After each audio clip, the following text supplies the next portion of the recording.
Our topic today is sequence of tenses. Sequence of tenses. Before we move on, my name is Omolola Esther Alade. As usual in today's session, we'll start with the introduction. From the introduction, we'll move on to talk about the performance objective, that is the things you should know in the course of this lesson and the things you should be able to do by the end of the lesson.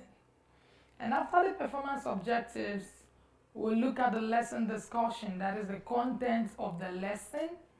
Then after we discuss the contents of the lesson, we have a brief break, and after the break we'll come back for the question and answer session.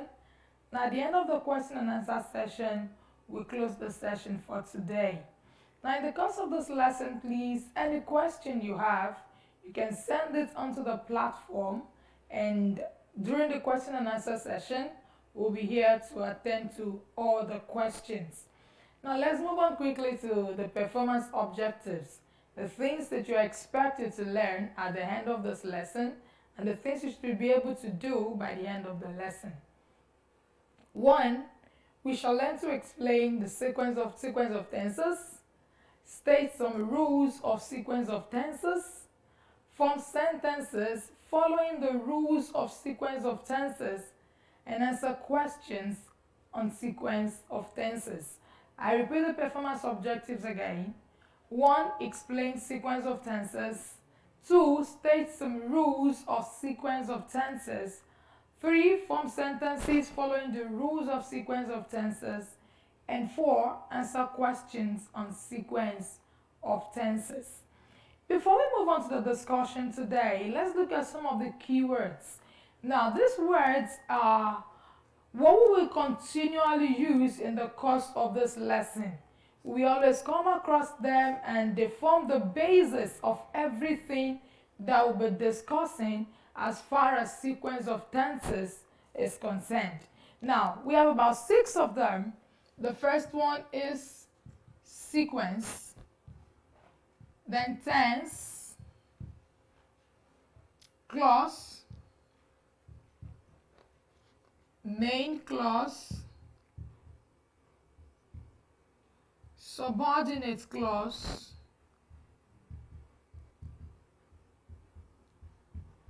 and finally complex sentence. Now, in the course of today's discussion, we always mention the 6 things, and that is why it is essential for us to look at their meaning, so that as we discuss, there won't be any misunderstanding. Now, let's start with sequence. So what do we mean by sequence? Sequence can be referred to as order, an order, arrangement, order, arrangement. That's what sequence of tenses, sequence means. An order, an arrangement, a chain of events of things in succession. And now secondly, tense. What do we refer to as tense? Tense is a verb-based method that we use to indicate the time of an action. A verb-based method indicating the time of an action. 2 things are very important. It indicates time and it has to do with verb. So simply, tense is indicating time with the use of verb. Now the next one, clause. What do we refer to as clause? A clause is simply a group of words with a finite verb. Now this is what is most important here. Finite verb. A group of words with a finite verb. And then main clause. Now main clause and subordinate clause, they are the subdivisions of clause. That is, a clause is divided into 2. We have the main and the subordinate clause. Now what is a main clause? A main clause is also referred to as an independent clause. It is that clause that can stand on its own as a complete sentence. A type of clause that can stand on its own as a complete sentence. That's what we refer to as a main clause. Now, what is a subordinate clause? A subordinate clause, on the other hand, cannot stand on its own and make a complete sentence. So a subordinate clause is what we refer to as the dependent clause. A subordinate clause will require a main clause to make a complete sentence. That is, a subordinate clause depends on a main clause. And finally, complex sentence. Now, what do we refer to as a complex sentence? A complex sentence is a sentence that is made up of a main clause and a subordinate clause. So, complex sentence simply is main clause plus subordinate clause. So a complex sentence is a type of sentence made up of a main clause and a subordinate clause. Now, these are the 6 keywords that we'll be dealing with in the course of our discussion today. What is sequence of tenses? How do we define sequence of tenses? Now, sequence of tenses implies the general principle which states that the tense of the verb in the subordinate clause of a complex sentence must correspond to the tense of the verb in the main clause.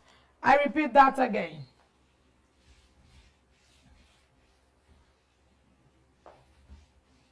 Sequence of tense implies the general principle which states that the tense of the verb in the subordinate clause of a complex sentence must correspond to the tense of the verb in the main clause. Now, let's go back to our keywords. A complex sentence usually consists of a subordinate clause and a main clause. A subordinate clause and a main clause must have finite verb because we said clauses usually do have finite verbs. Now, what is the meaning of sequence of tense? It is that principle that simply tells us that whatever verb we are going to be using in our subordinate clause, it is determined by the verb used in the main clause. Now, simply put, the main clause determines the subordinate clause.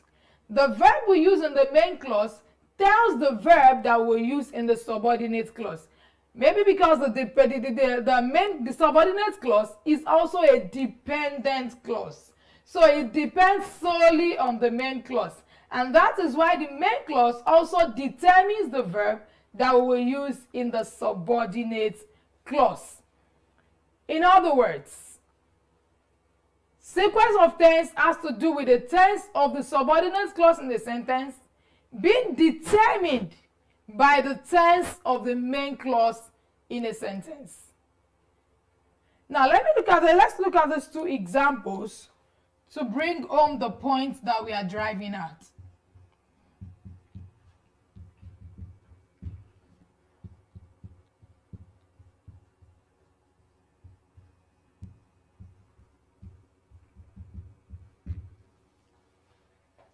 I know she's alive. I knew she was alive. Now, this part is our independent clause, the main clause, telling me that this is what I actually want you to know that I know. And this is a present tense verb. And because in the main clause we used a present tense verb, the subordinate clause also takes is, which is also a present tense verb. Now, in the second sentence, we have I knew. This is the main clause. But here we have changed the verb to a past form of the verb. Now, we are talking in terms of a past action. And that is why in the subordinate clause too, we also have the verb was. I know that she is alive. I knew that she was alive. Now, is that to say that every time we use a present tense in the main clause, we also have to use a present tense in the subordinate?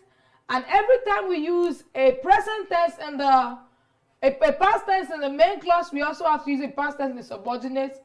Absolutely not. And that is why we are going to look at some of the rules guiding the sequence of tenses. Now, in today's lesson, we'll be looking at 5 of those rules. That is, when are we supposed to use the present, the past, and the future in the subordinate clause as determined by whatever tense we use in the main clause. Now, that takes us to the rule 1 of the grammatical principles guiding sequence of tense. Now, the rule 1 says, if the main clause of a complex sentence is in the past, the verb in the subordinate clause should also be in the past. I repeat that.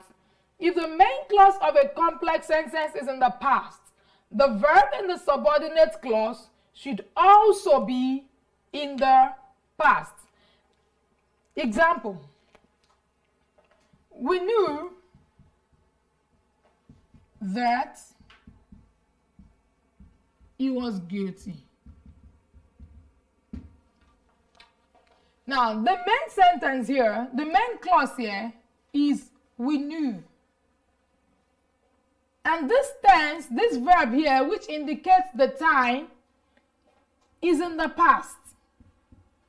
And so the subordinate clause also takes the verb was, which is also a past form of the verb. Now, give us another example there. He told me that he applied for the job. He told me that he applied for the job. He told me. This is the main clause. And this main clause takes the past form of the verb told. And so in the subordinate clause, we also have the past form of the verb apply. Now, that is the first rule guiding sequence of tense. That if the main clause of a complex sentence is in the past, the verb in the subordinate clause should also be in the past. Rule 2.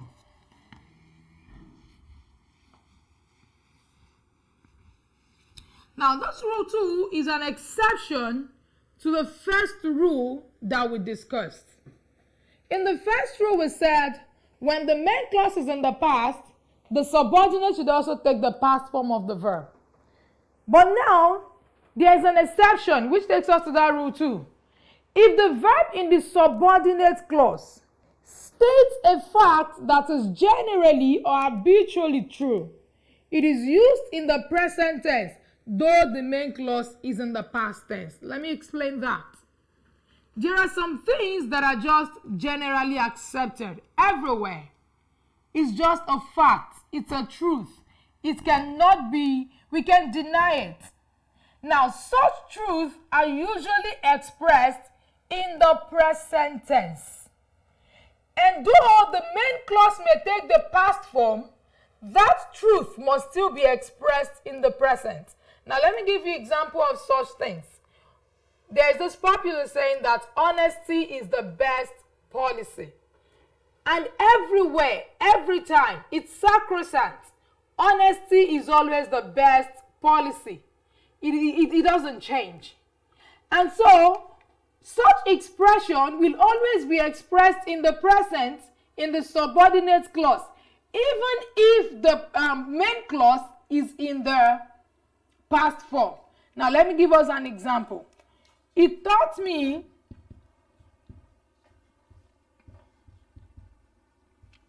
that character is strength.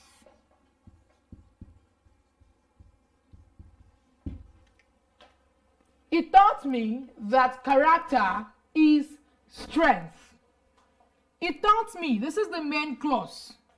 And the verb in this main clause is a past form of the verb teach.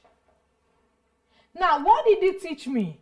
It taught me something that is always true. Character is strength. Now, we are still retaining the present form of the verb because what we are stating here is a generally acceptable truth. Now let me give us another example. The students were told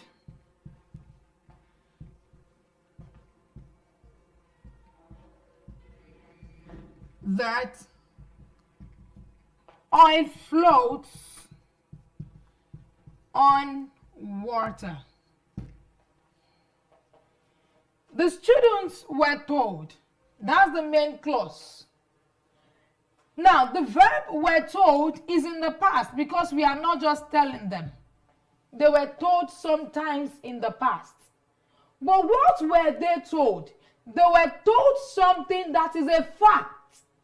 And that is that oil floats on water.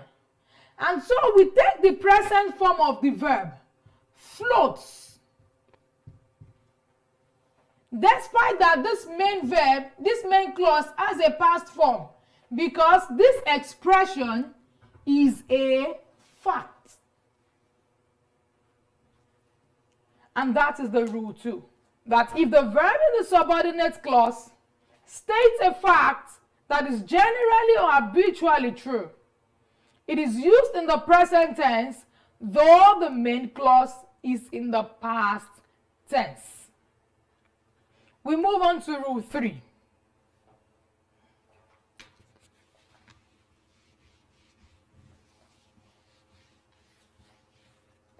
Now, the rule 3. The past tense in the main clause may be followed by a present tense or future tense in the subordinate clause if the latter is introduced by a conjunction or comparison. Now, what is the latter that we are talking about here? That is the subordinate clause. Let me explain that very quickly. Now, the past tense in the main clause, it may be followed by a present or a future tense in the subordinate clause if the subordinate clause is introduced by a conjunction or a comparison. Example, I knew her as much as she knows Mrs. Kenneth.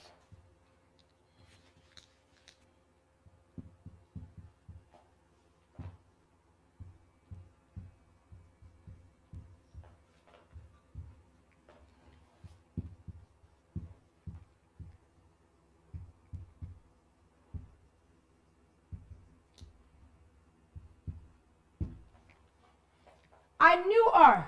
That's the main clause, having the past form of the verb know. But we are comparing here how much I know her and how much she knows Mrs. Kenneth. I knew her then, a past form, but as much as she now knows Mrs. Kenneth. Now, I'm using a present form of the verb here because knowing Mrs. Kenneth is in the present, but my own knowing her was in the past. I knew her as much as she knows Mrs. Kenneth. Now that explains that the past tense in the main clause may be followed by a present or a future tense in the subordinate if the subordinate is introduced by a conjunction like we have here, by a conjunction or a comparison like we have in the example here. Now let's move on to rule 4.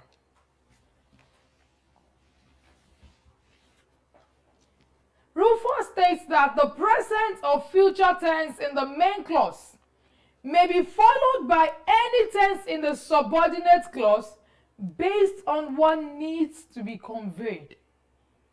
The present or future tense in the main clause, we've been talking about past tense in the first, second, and third rule. But this fourth rule is talking about the present tense or the future tense in the main clause.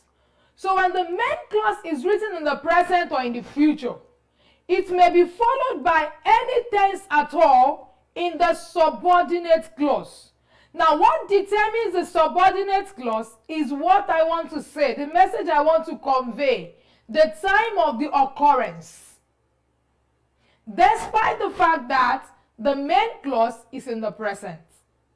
Now, it means that I am expressing something now, but it may be about something that had happened.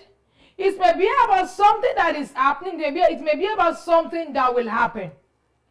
And that is why the main clause written in the present or the future tense can be followed by any tense in the subordinate clause.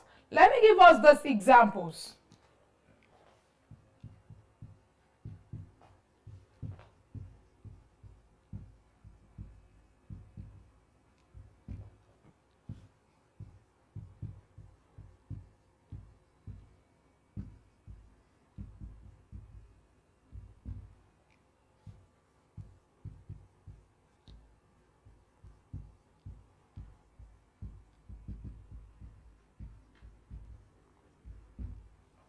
Now let's look at those three examples.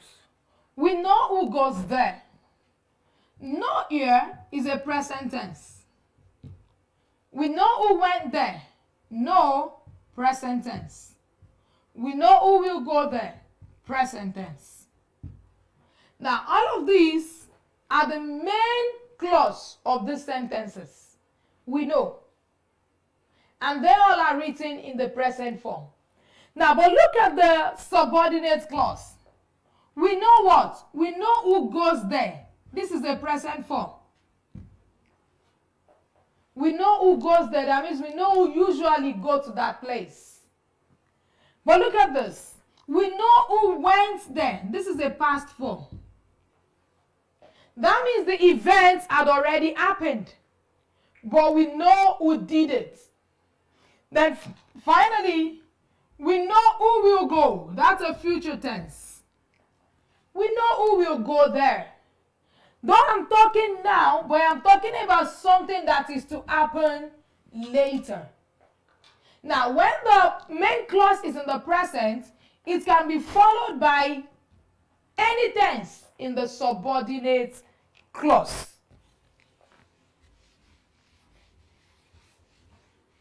Don't forget that that rule states that when it is in the present or in the future. So I'll give us three more examples of the future tense. It will say that she was at the gym.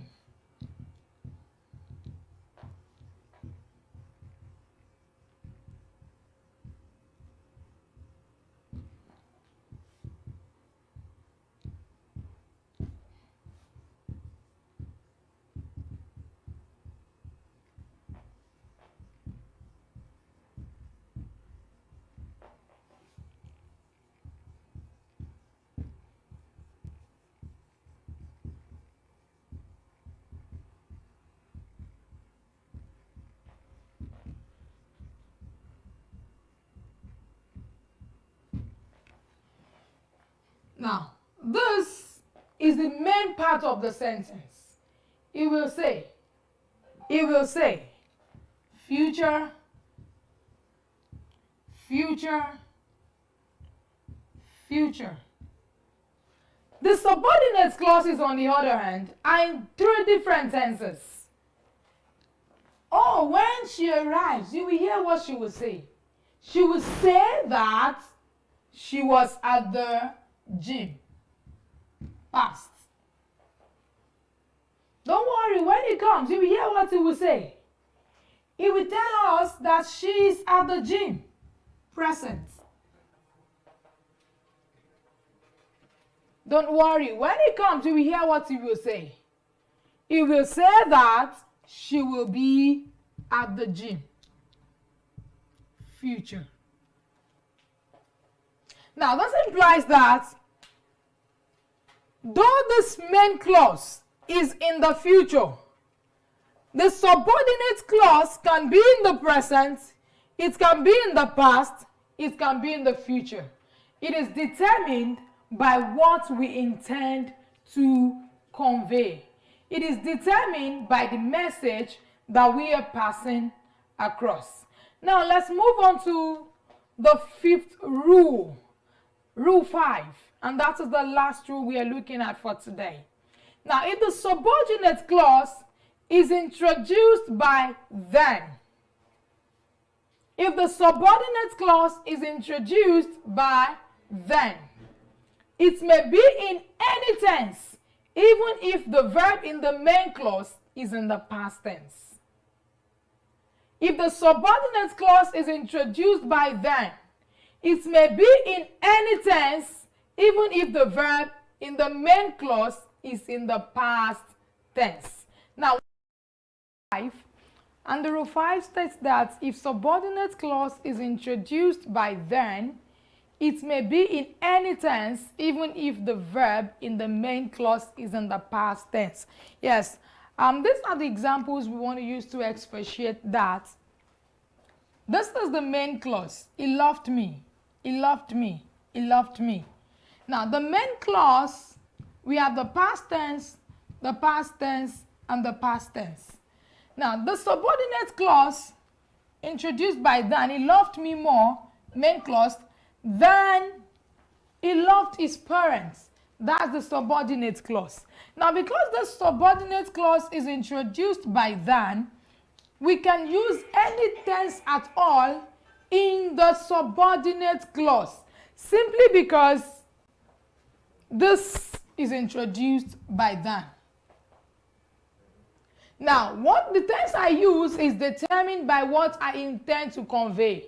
For instance, he loved me more than he loves his parents. Present tense. Now, meaning that his parents are still alive and he loves his parents, but then when he loved me more than he even loves his parents presently. Now, the second example, he loved me more than he loved his parents. This is the past form of the verb love. Now, what does that imply? His parents are probably dead. And so, I'm saying that the way he loved me then was even more than he loved his parents. He loved me more than he will love his children. Now, this is a future tense. Will love.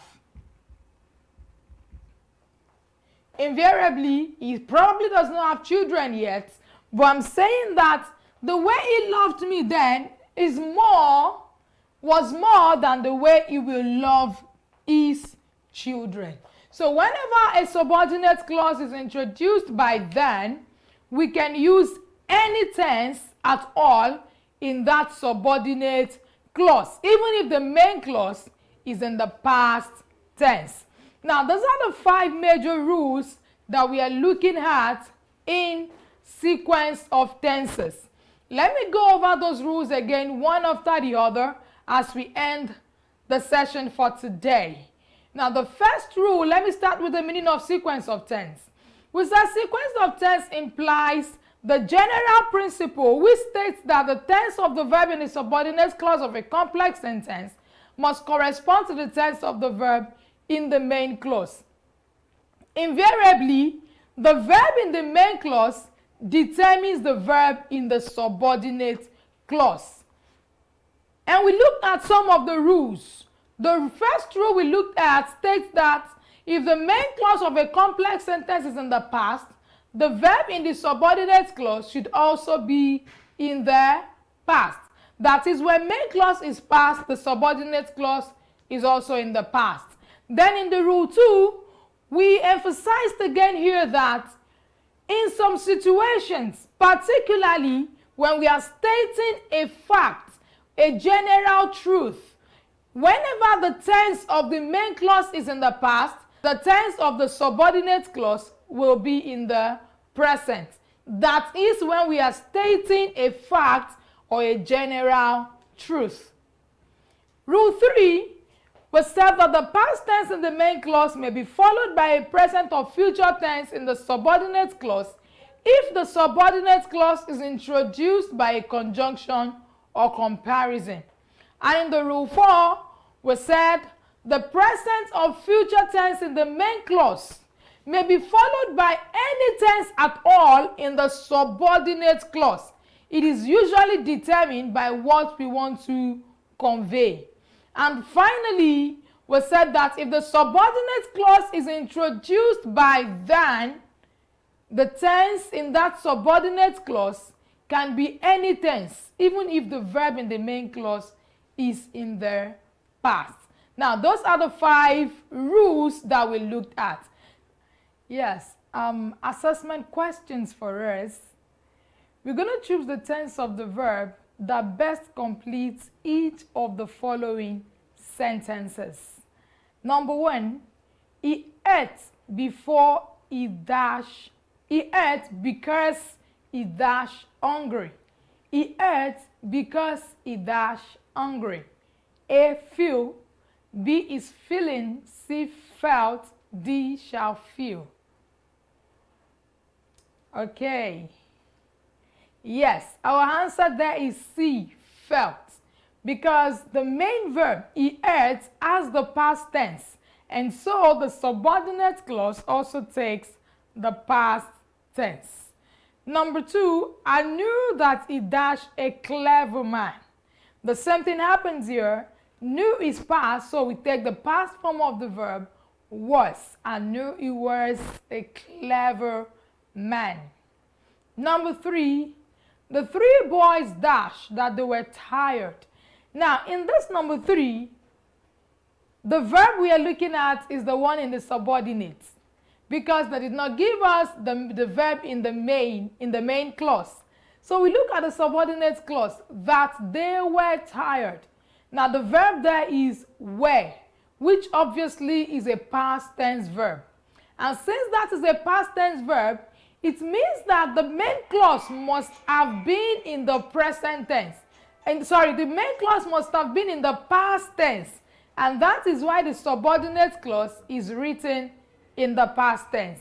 So then our answer is the 3 boys complained that they were tired. Number 4, my father told me that honesty dash the best policy. My father told me. Told me is a past tense verb, but honesty dash the best policy. Oh, that's a fact. So we are using the present tense form of the verb. So we say honesty is the best policy. So my father told me that honesty is the best policy. I was taught in primary school that the sun dashed in the east. I was taught, that's a past tense verb, but the sun dashed in the east, that's actually a constant truth. That's something that is a fact everywhere in the world. So I was taught in primary school that the sun rises in the east. I was taught in primary school that the sun rises in the east. Now, those are the 5 assessment questions that we have. Before we leave for today's session, I would like to answer this question from one of the viewers. The person who asked this question is Faith. Faith Fadare. Yes, Faith Fadare. And the question is, can you differentiate between present tense, perfect tense, and past tense? Oh, interesting. Differentiate between present perfect tense and past tense. Good.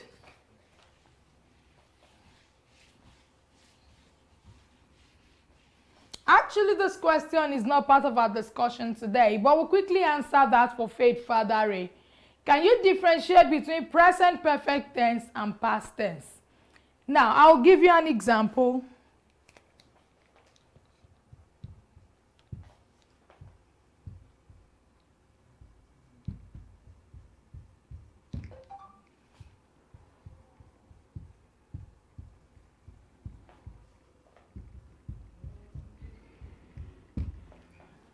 But before I use that example to explain, I'll tell you this. When we're talking about a past tense is simply an action that has happened and it is forgone. It has happened and we are no longer in that show again. So we use the past form of the verb when we are talking about a past tense. we use the past form of the verb. The past form of the verb is the second form of a verb. A verb, usually we have the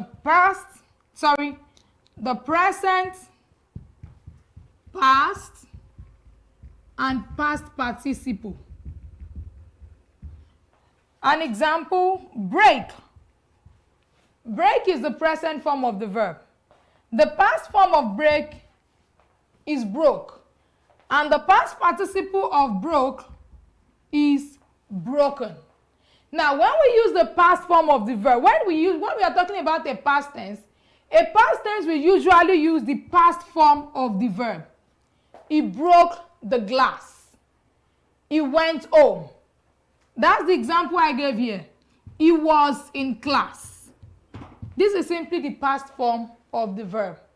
But when we are talking about the past participle, which is the third form of the verb, that is when we are talking about a past perfect tense. A past perfect tense. A past perfect tense uses the past participle form of the verb. And so we have he had broken the glass. So had broken here signifies a past perfect tense. Had broken here signifies what? A past perfect tense. So when we use the past perfect tense, we use had with past participle verb. Now let's go to the question that was asked. The present perfect tense. This tense here is simply a past perfect tense. Now to know a present perfect tense, you will simply change this past form of the past perfect to the present. Let me make this very clear.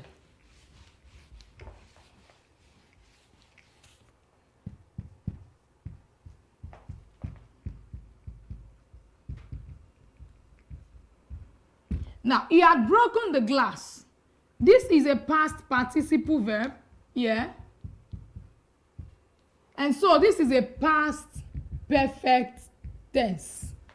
Now, to change this to the present perfect, this had here, is only this had that will change. And it can change to two things. It can change to either as or have. Now, when does it change to has? It changes to as when it is singular. And it changes to have when it is plural. So if it is a present perfect tense, this will simply be he has broken the glass. But if this person changes to they, it is now plural. Then we have they have broken the glass. Now I've differentiated three things for you now instead of two. I've given you the past tense, which is just simply the past form of the verb. So the past form of this will be he broke the glass. He broke the glass. Now, but if it is in the past perfect tense, then we have he had broken. Had with past participle verb. That gives us a past perfect tense. Now, when it is in the present perfect, we can have two things. We can have as and we can have. We have as when it is a singular. He has broken the glass. That is a present perfect tense singular. But when it is plural, they have broken the glass. That is a present perfect tense plural. So, Fed Fadare, I hope you understand that very clearly now. The difference between the past tense, the present perfect tense, and the past perfect tense. So I'm giving you 3 for 2. All right. Thanks for being a part of today's class. For further reading and reference, kindly select Sequence of Tenses lesson content on learnathome.ng. Do join us again same time next week for another interesting session. We are glad to have you, and we expect to have more and more of you next time. Thank you.